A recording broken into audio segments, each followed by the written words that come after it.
Aaron Rodgers finally said yes to the Pittsburgh Steelers and Mike Tomlin, but the margin for this to be a successful venture is mighty slim. I'm Kyle Krabs with A to Z Sports, and it took until the first week of June for Aaron Rodgers to tell the Pittsburgh Steelers that yes, he's indeed in for the 2025 season, presumably one last ride for the future Hall of Fame quarterback,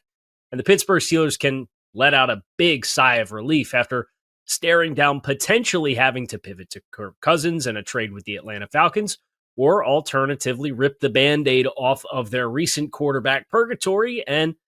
go with Will Howard and Mason Rudolph for the year ahead. Rodgers gives the Steelers their biggest possible name power, the best raw talent that was available for them this offseason at the position. But success has to look different than what recent years have looked like for the Pittsburgh Steelers to justify this kind of move. Because, let's be honest, this is not a long-term solution to what has been a long-term problem for the Pittsburgh Steelers. They're starting to feel a little bit like the post-Andrew Luck Indianapolis Colts,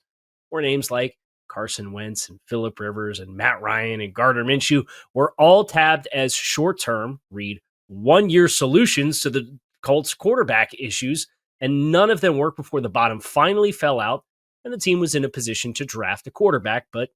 that's a story for another day. For Rodgers, it's a chance to reclaim some of the buzz around his individual name after a flop of 2 seasons with the New York Jets. So much for that Brett Favre redemption arc for a former Green Bay Packers quarterback going to the Big Apple. Rodgers undoubtedly has the big playability, the eye for the game, the experience that gives Pittsburgh an interesting edge, especially when you consider the addition of DK Metcalf as the kind of receiver that can make a lot of plays down the field when Rodgers gets that single high coverage look in which he likes to check to taking shots down the field.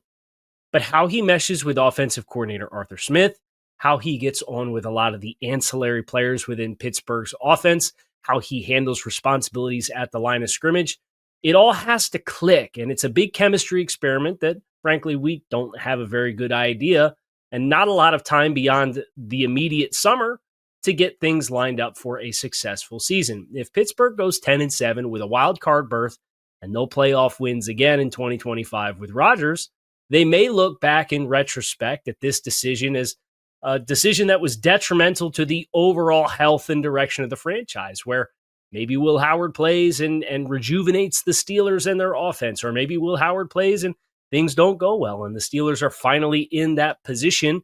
to draft a quarterback and give themselves a chance to develop a talent and give themselves a long-term answer at the position. To be fair, they took a swing of the bat with Kenny Pickett, but that decision very quickly turned out to not be a successful one. The Steelers deserve credit for pivoting off of it.